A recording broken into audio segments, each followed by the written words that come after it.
Welcome back. Today we're going to do a quick one on the FiiO K7 desktop DAC amp. So first I do want to thank APOS Audio for loaning this unit to me. I'm very grateful to finally get my hands on a FiiO desktop DAC amp to finally hear what they sound like and to get a bit of feel for what their house sound is. And so very much thankful to APOS for the loaner unit. This is the box. Nothing too special going on with the box. There's nothing really there. So we'll move that out of the way. This is the K7. It's about $200, and I think it came out at least a year ago, possibly more than a year ago. So about $200. This is kind of what, I don't know, maybe what you were expecting about a couple of years ago at $200. So you do have an input switch, which goes between a USB, optical, coax, and a line in. You do have a high-low gain, and you do have outputs, which can be line out preamp, which is pretty cool because you can actually route around the THX amps, or powered out, which is these two guys, 6.35 or 4.4 balanced.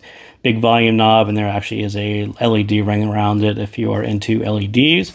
On the back, we do have a line in, the line out, or the preamp out, coax in, optical in, USB in, and power in. So nice kind of a metal box, kind of something a little classy for your desktop. Non-offensive, about what I would expect, about $200. So let's kind of go through it. I think on paper, this one I thought sounded pretty intriguing to me, very interesting. You've got two AK4493S's. USB is an Exmos XUF 208. A lot of you who probably already have that driver installed because it's used on lots of different desktop units. And the amp section is a THX AAA 788. So again, this is a balanced unit, so you get kind of two of both of those, two DAC sections and two amp sections. The single-ended is about 1.2 watts, and the balanced out is about 2 watts. So quite a bit of power in a small box, and I think between the AKs and the power output, I think this is going to be a match for some people. The output impedance is actually quite low, less than 1, which is also a huge bonus. It does have that, as I mentioned, the inputs are line in, USB in, optical in, coax, power outs, line outs, preamps.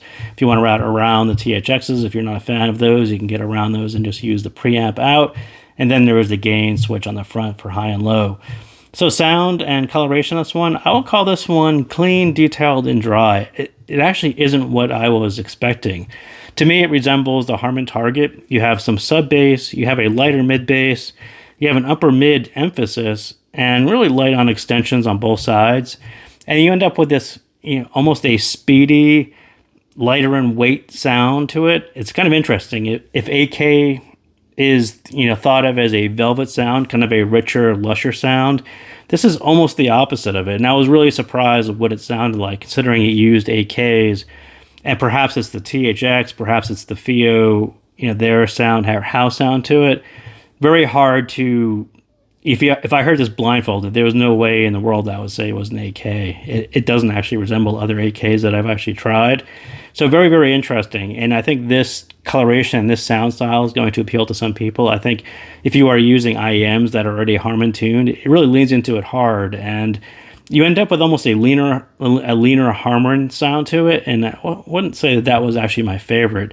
I think it definitely will work a little bit better if you have warmer headphones or warmer IEMs. I think that this kind of sound signature, this contrasting, clean version, kind of a drier version of amplification, I think will go better with more warm style sets. So probably not I think because I try so many Harman style, I think the leaner bit to this just goes a little bit too far on some IEMs, and it was a little hard to find a match where I thought that this unit itself brought out the best in some IEMs. I think it was kind of a mismatch. I think it definitely will work better on warmer sets, warmer headphones. I think that is what they were going for.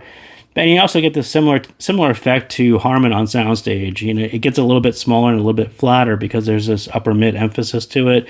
You don't have a whole lot of treble extension to it. Kind of again, it's really an interesting thing to listen to from a hobbyist perspective. As someone who'd purchased this for personal use, I probably wouldn't have picked this unit, but to hear how FiiO adjusted the sound to it and to get it to pair with certain units, yeah, I think it's kind of interesting. But I do find myself listening to it and like, yeah, it's exactly what some IEM sounded like. And that tuning does weird things if you were really into soundstage and how it affects the depth of soundstage and the height of soundstage. This kind of tuning does some interesting things to it. And I do have a couple nitpicks on this one. So the optical is limited to 96 kilohertz, and I tend to use optical inputs quite a bit, and I tend to use 192 kilohertz local files. So yeah, kind of right off the bat, kind of a nitpicky annoyance that annoyed me up front that it wouldn't play some of my higher resolution local files over optical. I tend to use one USB hub and then have multiple optical outs, so I don't have to go switching outputs all the time. I could just use one optical, and that optical can actually be split out to multiple units. Kind of easy to switch between units that way. So this one was sort of annoying, and I couldn't do that because it was limited to 96 kilohertz. And the volume ramp is not as smooth as it should be. They did some weird nonlinear thing to it. You go about 30%, and it tends to click a little bit, and then it tries to do something else. I'm not even sure what it was trying to do, but it got a bit annoying playing with it because there was just certain points where it was no longer rising. It would click and do something, and then it would start again. I don't know. I would assume that they were doing some nonlinear volume thing, but I don't know. I didn't try to read it or figure out what was going on. I just kind of moved on, and I'll say, very cool to hear finally a FiiO desktop app. And again, thank you APOS Audio for loaning me the unit, and we'll see you guys next time.